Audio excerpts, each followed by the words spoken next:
Movie के start होते ही एक मॉडल किम्बरली को दिखाया जाता है जो रियलिटी शो शूट करने के लिए वेस्ट वर्जीनिया के जंगलों में जा रही थी। उस वक्त वो अपने मैनेजर से कॉल पे बात कर रही होती है जो उसी लोकेशन बता रहा था। उसके सामने दो रास्ते आ जाते हैं। उसका मैनेजर उसे पेपर फैक्ट्री वाले रास्ते को चूज करने का कहता है और वो उसी तरफ अपनी कार लेकर चल पड़ती है। उस रास्ते पर आते ही उसकी कॉल कट जाती है। वो मोबाइल देखती है तो वहाँ पर नो सिग्नल होता है। मोबाइल देखते हुए अचानक से उसकी गाड़ी के सामने एक आदमी आकर बुरी तरह टकरा जाता है। वो बहुत घबरा जाती है और गाड़ी से उतरकर उसे देखने जाती है और साथ साथ ये प्रे कर रही होती है कि वो मरा ना हो। वो देखती है कि वो मरा नहीं है, उसमें अभी भी कुछ सांसें बाकी थी और वो उसकी हेल्प करना चाहती थी। लेकिन जैसे ही वो उसके पास आती है वो अचानक से उसे झपट कर पकड़ लेता है। वो उसके नीचे वाले होंठ पर बुरी तरह काट कर उसे अलग ही कर लेता है और उसके होंठ को कच्चा चबा जाता है। किम्बरली दर्द से तड़प रही होती है और वो वहाँ से भागने की कोशिश करती है, लेकिन सामने से एक और म्यूटेंट आकर उसके सामने खड़ा हो जाता है जो उसे पकड़ लेता है और वो म्यूटेंट 3 फिंगर था। वो किम्बरली को बिल्कुल सीधा खड़ा करके एक कुल्हाड़ी से उसके 2 टुकड़े कर देता है। वो दोनों उसकी बॉडी का एक एक पार्ट पकड़ के वहाँ से चले जाते हैं और ये सीन काफी डिस्टर्बिंग है। इसके बाद हमें रिटायर्ड कर्नल जिसका नाम डेल मर्फी होता है उसे दिखाया जाता है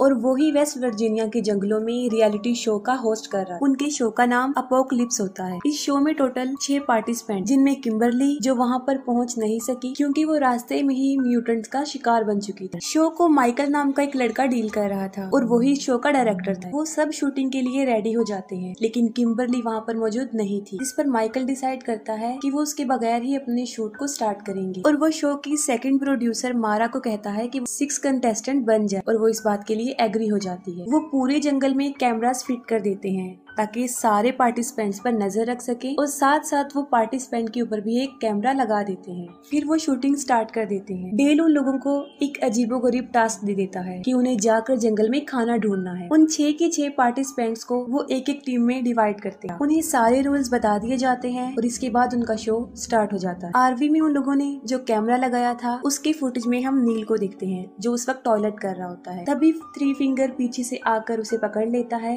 और उसका गला काट के उसे मार देता। इसके बाद हम देखते हैं डेल को जो जंगल में खड़ा उस गेम को सेटअप कर रहा होता है और जब वो वापस आता है कि किसी ने उसके एटीवी को तीर मारकर उसके टायर को पंचर कर दिया है। इसके बाद उस पर भी कोई तीरों से वार करना शुरू कर देता है लेकिन वो खुद को बचाकर दरख्त के पीछे छुप जाता है। लेकिन सामने से 3 फिंगर उस पे कुल्हाड़ी फेंकता है। वो कुल्हाड़ी से बच जाता है और अपना चाकू निकालता है और 3 फिंगर की तरफ फेंकता है जो सीधा जाकर उसके सीने में लगता है।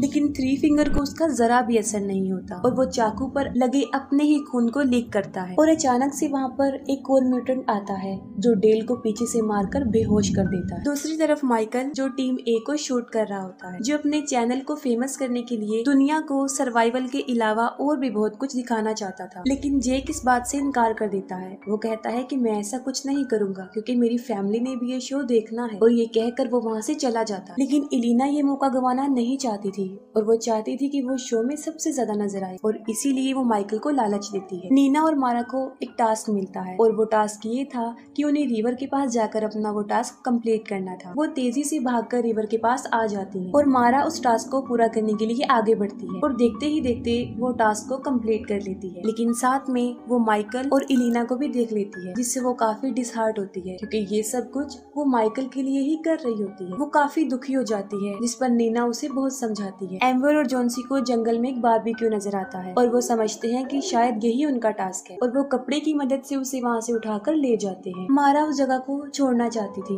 और वो चलते चलते एक घर के सामने आ जाती है। वो घर के अंदर घुस जाती है ताकि वहाँ से वो फोन ढूंढ सके। उस घर में उन्हें डी फार्म लोगों की पिक्चर भी नजर आती है जिसमें टोटल 4 लोग होते हैं। 4 लोग पा, माँ, ब्रदर और सिस्टर जो कि बहुत खतरनाक म्यूटेंट्स थे। अभी वो पिक्चर्स देख ही रही होती है कि वहाँ पर कोई चिल्लाते हुए अंदर आ जाता है और वो दोनों छुपकर देखने लगती है और वहाँ पर माँ और सिस्टर होते हैं। माँ को डिलीवरी पेन हो रहा था। सिस्टर उसे टेबल पर लिटा देती है और वहीं पर वो एक बच्चे को पैदा कर। वो बच्चा बहुत ही ज्यादा खौफनाक था। नीना और मारा उस बच्चे को देख रही होती हैं। तभी सिस्टर की नजर उन पर पड़ जाती है। वो उन पर झपटने लगती है। तभी वो दोनों दरवाजा बंद कर देती हैं और एक बेड के सहारे से उस दरवाजे को मजबूती से बंद कर देती है। लेकिन बाहर से सिस्टर उस दरवाजे को तोड़ रही होती है और सारी विंडोज भी मजबूती से बंद होती है। वो काफी घबरा जाती है क्योंकि बचने का उनके पास कोई रास्ता नहीं होता। उन्हें कुछ समझ नहीं आ रहा होता कि अब क्या करें। तब मजबूरन उन्हें उनके टॉयलेट पिट से बाहर आना पड़ता है। वो दोनों अपनी जान बचाकर तेजी से वहाँ से भाग रही होती है, लेकिन पा उन्हें देख लेता है। वो एक कुल्हाड़ी उनकी तरफ फेंकता है जो सीधा आकर मारा के सर पर लग जाती है। नीना उसे बचाने के लिए वहाँ पर नहीं रुकती और भाग जाती है। पा वहाँ पर आकर मारा के सर से वो कुल्हाड़ी निकालता है और नीना के पीछे चला जाता है। नीना वहाँ पर छुपी होती है और वो अपनी जान बचाने की बहुत कोशिश करती है। दूसरी तरफ माँ ट्रक लेकर पा को वहाँ से लेने आती है और ट्रक के ऊपर उसने मारा को भी बांधा होता है। वो उसकी उंगली को चबाकर दूर फेंक देती है और वो उंगली सीधा जाकर नीना के पास गिर जाती है। नीना बड़ी मुश्किल से अपने मुंह पर हाथ रख के अपना मुंह बंद करने की कोशिश करती है और जब वो लोग वहाँ से चले जाते हैं तब नीना भी वहाँ से भाग जाती है। माइकल वहाँ से निकलकर हार्वी की तरफ चला जाता है और पीछे से एलिना अकेली रह जाती है। ब्रदर छुपकर काफी देर से एलिना को देखता होता है। इतनी देर में सिस्टर भी वहाँ पर पहुँच जाती है और वो उसे देखकर जेलस होती है और ब्रदर को पीटना शुरू कर देती है। एलिना वहाँ से भाग रही होती है कि सिस्टर एक चाकू लेकर उसके पीछे पड़ जाती है। वो उसकी कमर में बहुत ज्यादा चाकू मारती है और उसे इतना जख्मी कर देती है कि उसकी स्पाइन तक नजर आने लगती है और वो मौके पर ही मर जाती है। डेल को जब होश आता है तो वो देखता है किसी ने उसे उल्टा लटकाया हुआ। थ्री फिंगर उसके सामने खड़ा होता है जो नील को काट कर डिनर की तैयारी कर रहा होता है। तभी पा और माँ वहाँ पर ट्रक लेकर पहुँच जाते हैं और वो मारा की डेड बॉडी को वहाँ पर रखकर चले जाते हैं। थ्री फिंगर डेल को मारने ही वाला होता है, जिस पर डेल उसे जख्मी करके खुद को आजाद कर लेता है। डेल एक बहादुर सोल्जर होता है और वो बड़ी हिम्मत से थ्री फिंगर का मुकाबला करता है और लास्ट में वो थ्री फिंगर से गन छीन कर उसे ही गोली से उड़ा देता है। फिर माइकल हार्वी में आता है और वो सारे कैमरास को चेक कर रहा होता है तो अचानक से हार्वी खुद ब खुद चल पड़ती है। माइकल सोचता है कि शायद नील उसे चला रहा है, लेकिन उसे पा और माँ चला रहे होते हैं और वो माइकल को पकड़ लेते हैं और पा उसे मार मार के जख्मी कर देता है। दूसरी तरफ जेक, एम्बर और जॉन्सी जो बड़े मजे से बारबेक्यू एंजॉय कर रहे होते हैं। नीना बहुत घबराई होती है और हाँपते हुए वो उन लोगों के पास पहुंच जाती है। वो सब कुछ उन लोगों को बता देती है और कहती है कि हमें यहाँ पर अब 1 मिनट भी नहीं रुकना चाहिए, हमें यहाँ से चले जाना चाहिए। जॉन्सी समझता है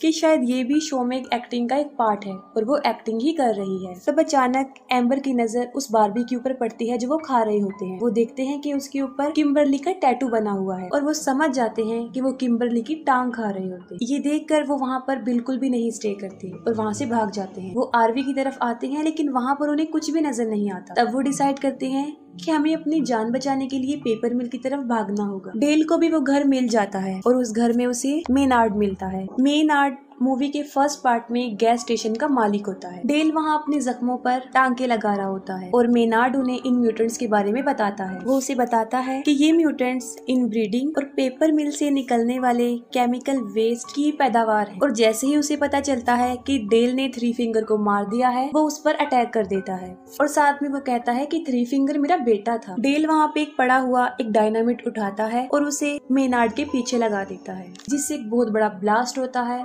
और मेनार्ड के टुकड़े टुकड़े हो जाते हैं। इसके बाद डेल उन म्यूटेंट से लड़ने की तैयारी करता है और सारे इंस्ट्रूमेंट इकट्ठे कर लेता है। वो चारों उस मिल को ढूंढ रहे होते हैं। तब जंगल से उन्हें किसी के चिल्लाने की आवाज आती है और वो ब्रदर और सिस्टर होते हैं और जब वो दोनों उन्हें देखते हैं तो वो उनके पीछे पड़ जाते हैं। नीना यहाँ पर भी खुदगर्जी का मुजाहिरा करती है और वो वहाँ से तीनों को छोड़कर भाग जाती है। वो तीनों उनका मुकाबला करते हैं, उनसे लड़कर उन्हें मारते भी हैं और वहाँ से भाग जाते। नीना भागते भागते एक गड्ढे में गिर जाती है और वो बाहर आने की बहुत कोशिश करती है लेकिन अंदर ही फंस जाती है। नीना एक सेल्फिश लड़की होती है, वो सबको मुसीबत में छोड़कर भाग ही चुकी थी, लेकिन फिर भी जैक उसे ढूंढने का फैसला करता है। वो एम्बर और जॉन्सी को कहता है कि तुम दोनों मिल की तरफ चले जाओ, हम वहीं पर मिलेंगे, और खुद वो नीना को ढूंढने चला जाता है। नीना की चीख सुनते हुए वो उसकी हेल्प के लिए भागता है। वो उसे ढूंढकर उसे बाहर निकालने में कामयाब हो जाता है, लेकिन उसे बचाते हुए उसका शोल्डर डिसलोकेट हो जाता है। वहाँ पर उन्हें ट्रक की आवाज सुनाई देती है और वो वहाँ से भाग जाते हैं। भागते भागते वो ऐसी जगह पर पहुँच जाते हैं जो आखिरी किनारा होता है और उसके नीचे रिवर होता है। इतनी देर में सिस्टर भी वहाँ पर पहुँच जाती है और उन पर गोलियां चलाना शुरू कर देती है। उन लोगों के पास बचने का और कोई रास्ता नहीं होता